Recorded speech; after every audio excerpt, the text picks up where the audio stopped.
Hello, everybody. My name is David Ortiz. I'm a PhD student at the University of Wisconsin-Madison, and I'm going to be updating my video presentation for JASM 2022 on Diel spatial heterogeneity among North Temperate lakes with differing trophic states.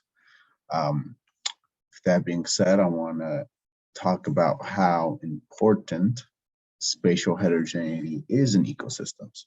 They are important for influencing system structure, why things look the way that they do.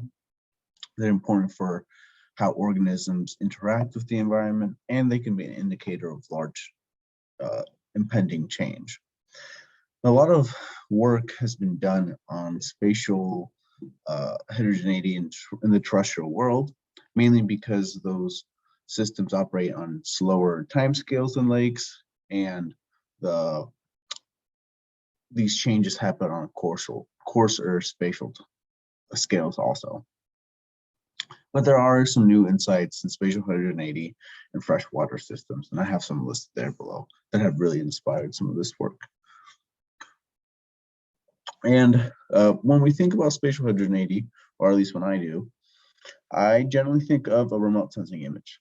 And remote sensing has been an important tool for the past several decades, but it leaves a lot of science on the table with the limited number of variables you're able to collect, the spatial resolution, and the temporal resolution, especially when we are forced to sample or remote sensing. You can only do interesting projects on larger lakes. And if we continue viewing spatial heterogeneity through this remote sensing lens, I think there's a lot of science that is going to be not done. And this doesn't make too much sense when we think about the temporal and spatial scales that lakes operate on. So here I have a stomal diagram. On the x-axis I have space, and on the y I have time. And here these various shapes of various polygons are color-coded to each specific processee or a mixing factor. And when we look at the spatial temporal domain of remote sensing, we see it's in the top right-hand corner, and which has been good, and it captures coarse temporal and spatial things that occur onto the lake. And relative to, let's say, a buoy, it does a really good job at capturing some of those spatial processes. But with the system I'll be talking about today, to look at Diel trends, the flame box is able to move that spatial temporal domain to the bottom left-hand corner, it really allowing us to think about these lakes in different ways. And throughout the talk, I'm going to be moving through the spatial temporal domain that the flame captures. And so whenever I'm going to shift gears to a different portion of the spatial temporal domain, I'm going to flash up this diagram again, and just to refresh you all. And so thinking about Diel trends, I'm really interested in how these lakes are changing over these small time periods. Of course, temperature and light are important variables, but what does the different wind regime during day and night look like, and how's that playing a factor? How is precipitation compounding any of these drivers or adding to the effect? Do we expect to see hotspots of processes on different time scales during different times of the day? Are spatial patterns more consistent at one time of the day rather than another? And how do lakes with different trophic states respond to these similar driving events? So just some quick method. Using the flame, we're able to drive across a lake or a water body and be able to calculate where a measurement reading corresponds to on the surface of a lake. So we're able to produce really fine spatial resolution maps. And an example of that is in this video on the top right. For a whole sweep of variables. And Summer 2021, I sampled 4 lakes between June and August. I visited them approximately every other week. And each time I went to a lake, I sampled it 5 times throughout that Diel cycle. Sunrise, noon, sunset, midnight, and then sunrise again. And sunrise and sunsets were adjusted throughout the entire summer to account for that shift and that time that event occurs. And these 4 lakes are located in Wisconsin, Northern Highland Lake District. Each of the lakes are here have a yellow circle around them. They're about half-hour driving distance from each other. They have relatively undisturbed watersheds and minimal lakeshore development. They are all relatively the same size, about 70 hectares, and but they do span the gamut of trophic status, from oligotrophic to eutrophic, and we have a dystrophic lake. So for most of the talk, I'm going to focus on the oligotrophic lake sparkling, because I think it could serve as a good baseline for the amount of spatial heterogeneity we see in lakes. As it is the oligotrophic lake, we expect it to have the least amount of spatial heterogeneity for any variable on any time scale. So it'll be a really interesting example to pull out, and I think it'll be surprising, some of these results I'm going to be sharing. So with that being said, I'm going to show you the entire spatial temporal domain for sparkling lake of chlorophyll and pH. So I'm going to show you every sampling date, which is on the y-axis, and every sampling time, which is on the x. And we see here for chlorophyll that the max concentration was 4, which makes sense for an oligotrophic lake. But what my eyes are drawn to is the drop in chlorophyll concentrations at noon throughout the entire summer. And when we look over here in pH, we don't necessarily see that same drop in pH values, but we do see a peak occurring at sunset, which is interesting. And I'm going to focus on the second Diel cycle that I collected for these 2 variables, and really trying to talk about some fine scale spatial temporal ranges. So I'm going to be talking about wind.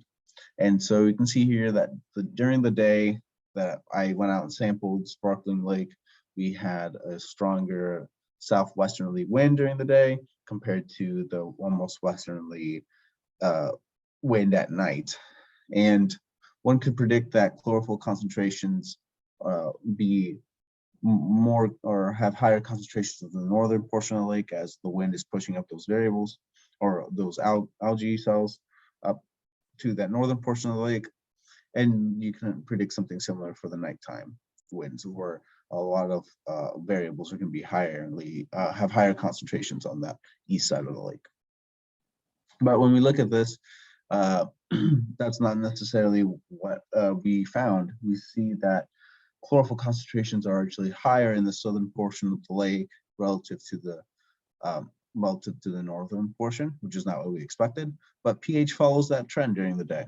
And when we look at nighttime sampling events, we see that the wind doesn't necessarily play a very big role, and mainly because I think that the fetch going east to west is relatively short, so only about 500 meters going east to west. And thinking about the next step up in the spatial temporal domain is precipitation, and thinking about some of the effects that has on these lakes. And if you look here at the second Diel cycle, which is what I'm highlighting, the sampling event, we see that over the past 5 days there was no precipitation that occurred, which is interesting because we see the highest concentrations of chlorophyll and pH values during this time. And this lake being a seepage lake, precipitation is a major force or major input of nutrients. So this is interesting. And if we were to zoom out a little bit further with this precipitation data, we see that 6 days ago, the sparkling lake received the largest precipitation event of the entire summer. So maybe it's a combination of high influx of nutrients and then allowing the lake to really ramp up productivity with increased temperatures and not destabilizing the thermocline or reducing temperature with other precipitation events. So now I'm going to expand that spatial temporal domain and look at trends over the entire summer, comparing all 4 lakes. So here I have this extended vertical spatial temporal domain of the flame. And on the left, I have the mean concentration of chlorophyll for each lake at each time that we sampled. And the bars is plus and minus 1 standard deviation from those means. And we can see that all 4 lakes have a dip in chlorophyll concentrations at noon. And interestingly, Circle Lily stays fairly consistent throughout the whole summer. And what do these trends look like when we break down the data, but not in summer averages, but for each Diel cycle? It remains, Circle Lily remains fairly consistent all summer, but we see evidence of a diatom boom bust on Little John and Round Lake early on, and maybe some sort of evidence in sparkling when we were looking at those high resolution that spatial data. The second week was relatively high compared to the rest of the summer, but that's not something you would necessarily pick up if you're just doing a high frequency sampling, as the high concentrations were not in the center of the lake. So what do these relationships look like when we break them down to day and night? One would expect chlorophyll concentrations to be higher during the day, but we actually found the opposite to be true. The nighttime values for Sparkling Lake were higher during the night. And night here is meant to encompass sunrise and midnight. Including sunrise into the night category is important because the lake hasn't had an opportunity to react to new PAR or the new high daily max temperature for that day. So it's really a good representation of what is happening during the night. And when we look at dissolved oxygen, we do see a relationship that we would expect with dissolved oxygen being high during the day, but there is a really large range in the dissolved oxygen concentration or saturation during the nights, which is interesting. And if you're catching on here, I'm gonna see what these day and night trends look like when we break up by each Diel cycle. So we can see here evidence of this boom bust small diatom bloom.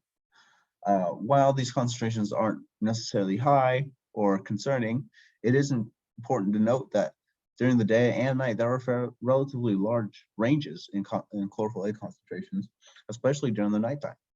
And when we look at dissolved oxygen for each Diel cycle comparing days and night, we see that nighttime almost always has a larger range in values.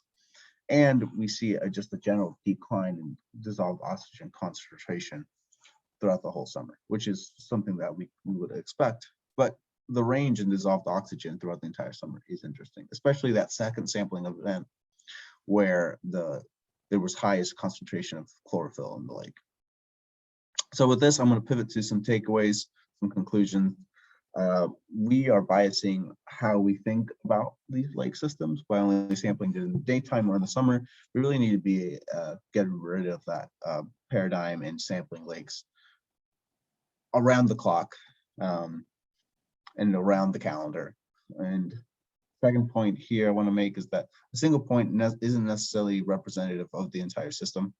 You were able to see, I was showing you all how variable the eutrophic lake in this study was. And so adding additional sampling locations to a monitoring program or to a study can really help